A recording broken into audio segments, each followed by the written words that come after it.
Good morning students.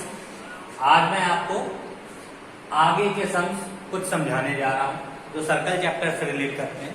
तो देखिए कुछ ही सम्स बाकी हैं, ज्यादा बाकी नहीं है, तो आप छोटे छोटे से सम्स इसको समझ लीजिए।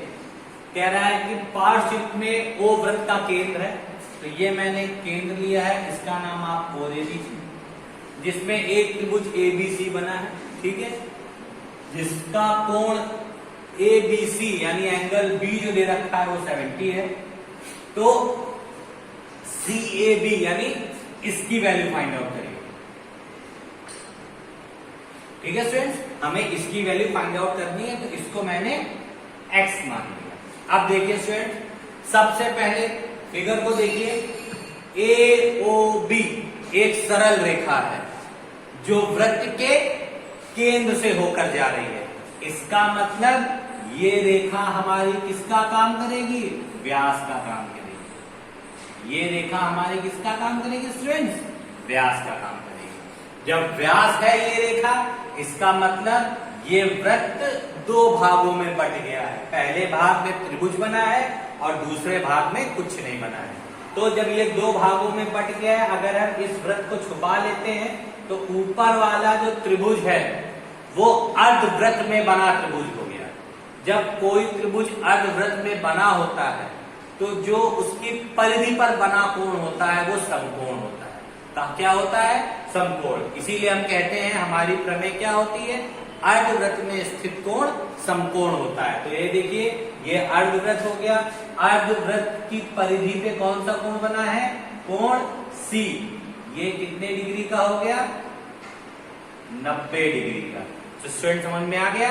तो हमेशा याद रखिए, कोई भी त्रिभुज अगर अर्धवृत्त में स्थित है तो जो कोण उसकी परिधि पर बन रहा होगा, यानी वृत्त के किसी भी भाग को स्पर्श करता हुआ बन रहा होगा, तो वो कोण कैसा होगा? समकोण होगा। तो देखिए, इसमें हमको तीन चीजें पता हो गई हैं। अब हम ट्रायंगल की प्रॉपर्टी लगा के एंगल एक्स को फाइंड आउट कर सकते हैं। देखिए, इसमें सबसे पहले हम क्या करेंगे, लिखेंगे, दिया है,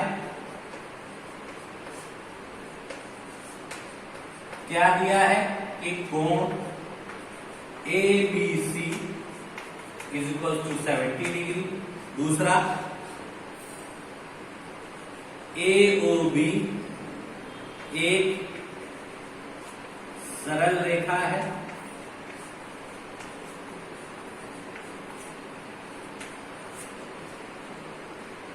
ठीक, जिसमें O वृत्त का क्या है? O वृत्त का केंद्र है। अतः AB रेखा व्यास है। जब ये AB रेखा व्यास है तो हम समझ जाएंगे कि ऊपर वाला जो त्रिभुज है वो अर्धवृत्त में बना है और उसकी परिधि पर बनने वाला कोण यानी कोण C 90 है। अब हम लिखेंगे क्या? अतः त्रिभुज ABC क्या होगा? कोण A प्लस कोण B प्लस कोण C इज इक्वल टू कितने डिग्री? 180 डिग्री। कोण A की वैल्यू क्या है? x। कोण B की वैल्यू क्या है? 70। कोण C की वैल्यू क्या है? 90 इज इक्वल टू 180। अब देखिए, ऐड करिए, x plus 97 160, 160 is equal to 180। तो x इज इक्वल टू कितना हो गया? 180 माइनस 160 यानी 20 डिग्री। तो x की वैल्यू कितनी आ गई स्टूडेंट्स? 20 डिग्री। ठीक है, यानी x किस कोण का मान था? Angle CAB is equal to 20 degree. ये हमारा क्या हो गया स्टूडेंट्स? आंसर। तो देख लिया आपने इस सब को कैसे करते हैं। सबसे पहले वृत्त का व्यास ढूंढा, व्यास मिलते ही हम समझ गए कि वृत्त दो भागों में बट गया। ऊपर वाले भाग में त्रिभुज बन गया जो कि अर्धवृत्त था। अर्धवृत्त में क्या होता है कि परिधि पर जो भी कोण बनता है वो 90 डिग्री का होता है।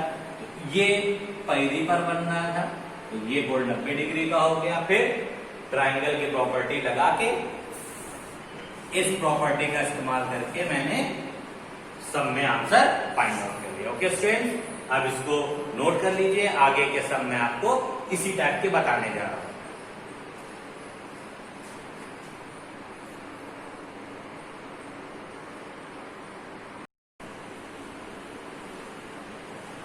देखिए स्टूडेंट, दूसरा क्वेश्चन है, प्रत्येक चित्र के लिए x का मान ज्ञात कीजिए। तो देखिए पहला चित्र ये दिख रहा है, दूसरा चित्र ये दिख रहा है, तीसरा चित्र आपका ये दिख रहा है। थ्योरम हमारी एक ही इस तीनों चित्र में लगनी है। वो कौन सी है कि केंद्र पर बना कोण परिधि पर बने कोण का दुगना होता है। ठीक है, यानी कैसे हम समझेंगे, पहले वाले चित्र में देखिए वृत्त का केंद्र O है, वृत्त का केंद्र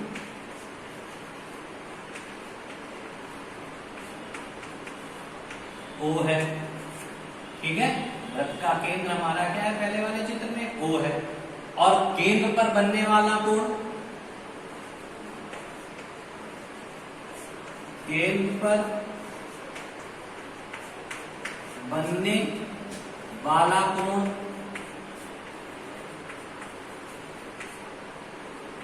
हमारा क्या है, x डिग्री। हमको पता है केंद्र पर बनने वाला कोण परिधि पर बनने वाले कोण का दुगना होता है। तो सबसे पहले हम परिधि जान ले क्या होती है। तो ये परिधि वो होती है जो वृत्त के किसी भी भाग को स्पर्श करती है। ये देखिए ये वृत्त के इस भाग को, तो इस भाग को ये वाला कोण यानी एंगल 30 स्पर्श कर रहा है। तो परिधि पर बनने वाला कोण क्या हो गया,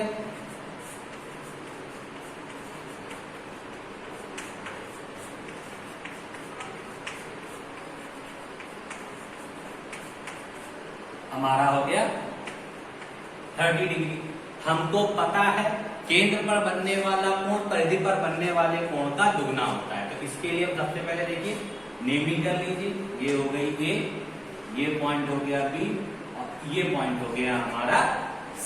तो केंद्र पर बनने वाला कोण हमारा हो गया AOB, क्योंकि O वृत्त का केंद्र था वो आ गया। परिधि पर बनने वाला कोण हो गया ACB, क्योंकि ये परिधि पर बन रहा था और ये दुगना होता है, इसलिए इसमें 2 का मल्टीप्लाई हमने कर दिया। तो AOB का मान हमारा था x, ACB का मान है 2 × 30, तो इज इक्वल टू हमारा कितने डिग्री आ गया, 60। तो x का मान हमारा कितने डिग्री का हो गया स्टूडेंट्स, 60 डिग्री का। ठीक है स्टूडेंट्स, कोई दिक्कत तो नहीं। ठीक, अब नेक्स्ट देखिए। नेक्स्ट में क्या है, फिर से केंद्र पर बनने वाला कोण फिर से x है, यानी केंद्र पर बनने वाला कोण यानी एंगल AOC बराबर x डिग्री। देखिए हमने कैसे लिया, केंद्र पर AO और ये C, और परिधि पर बनने वाला कोण फिर से हमारा क्या है, जो वृत्त के इस पार्ट से होता हुआ जाए और किसी न वृत्त की इस पार्ट को कहीं ना कहीं पे वो क्या करे, टच करे, तो ये वाला कोण। ठीक है, तो परिधि पर बनने वाला कोण क्या हो गया,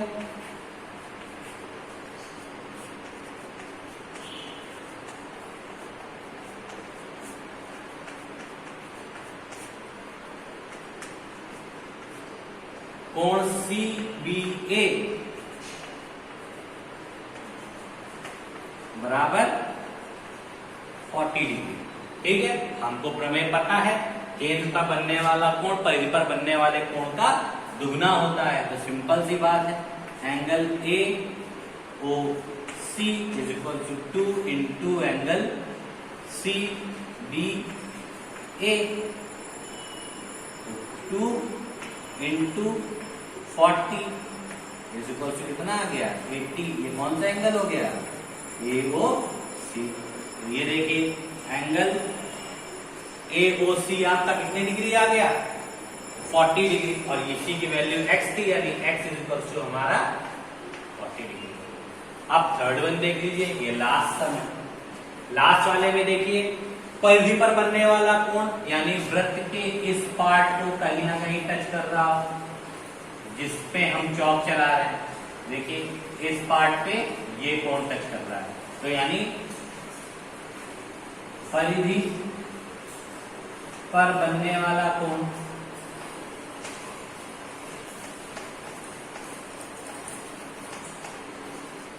क्या हो गया एंगल CACBA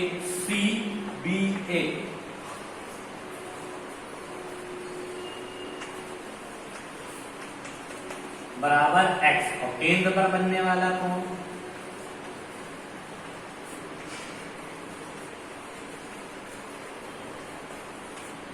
वाला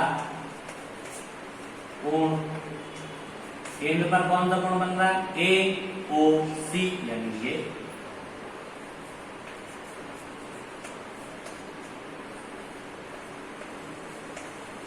तो हमारी थ्योरम क्या होती है कि केंद्र पर बनने वाला कोण परिधि पर बनने वाले कोण का दुगना होता है, यानी angle AOC is equal to 2 into angle CBA। Angle AOC की वैल्यू क्या दे रखी है स्टूडेंट 72 इंटू CBA की वैल्यू क्या दे रखी है x, 2 को अपॉन में ले आइए 70/2 is equal to x, cut करेंगे तो 35, यानी x इज इक्वल टू कितने डिग्री आ गया स्टूडेंट्स 35 डिग्री। ये आपका आंसर हो गया। तो सारे सम्स के प्रोसेस सेम है, बस केवल हमको देखना होता है कि वृत्त की परिधि पर कौन कौन से कोण बन रहे हैं। अब परिधि पर बनने वाला एक कोण ये भी है, पर इस कोण के बारे में बात नहीं की गई है, तो इसको हम लेंगे नहीं। ये भी है, इस कोण की बात नहीं की गई, इसको हम लेंगे नहीं। तो इस कोण की बात की गई, इसलिए इस कोण को हमको लेना पड़ेगा। सेम चीज इसके साथ भी है, कोण B की बात की गई थी और यही एंगल वृत्त को स्पर्श कर रहा था, तो ये परिधि पर बनने वाला कोण हो गया। और सेम चीज इसके साथ भी है, ये C पॉइंट है जो वृत्त को स्पर्श कर रहा था, तो इस पे बनने वाला कोण परिधि पर बनने वाला कोण हो गया। तो आपको याद रखना है मेन चीज, केंद्र पे अगर कोई कोण बन रहा है तो वो केंद्र पर बनने वाला कोण होता है, और अगर वृत्त के परिधि पर कोई कोण टच कर रहा है, परिधि का मतलब यही होता है वृत्त की जहां जहां हम ये चौक चला रहे हैं ये वृत्त की परिधि ही होती है, इस पे कहीं भी कोई एंगल टच कर रहा है तो वो परिधि पर बनने वाला कोण होता है। और केंद्र पर बनने वाला कोण सदैव बड़ा होता है, आप ये याद रखिएगा, और परिधि पर बनने वाला कोण केंद्र के बनने वाले कोण से छोटा होता है। बस दुगनी हमारी प्रमेय होती है, इसलिए आपको दुगना याद रखना है, तो आप गलती मत करिएगा। तो स्टूडेंट्स आज से आपकी एक्सरसाइज 48 फिनिश हो गई है। आप लोग इन सारे सम्स को फेयर कॉपी में नोट कर लीजिएगा, और कुछ भी कंफ्यूजन हो तो पूछिएगा। Now thank you and have a nice day.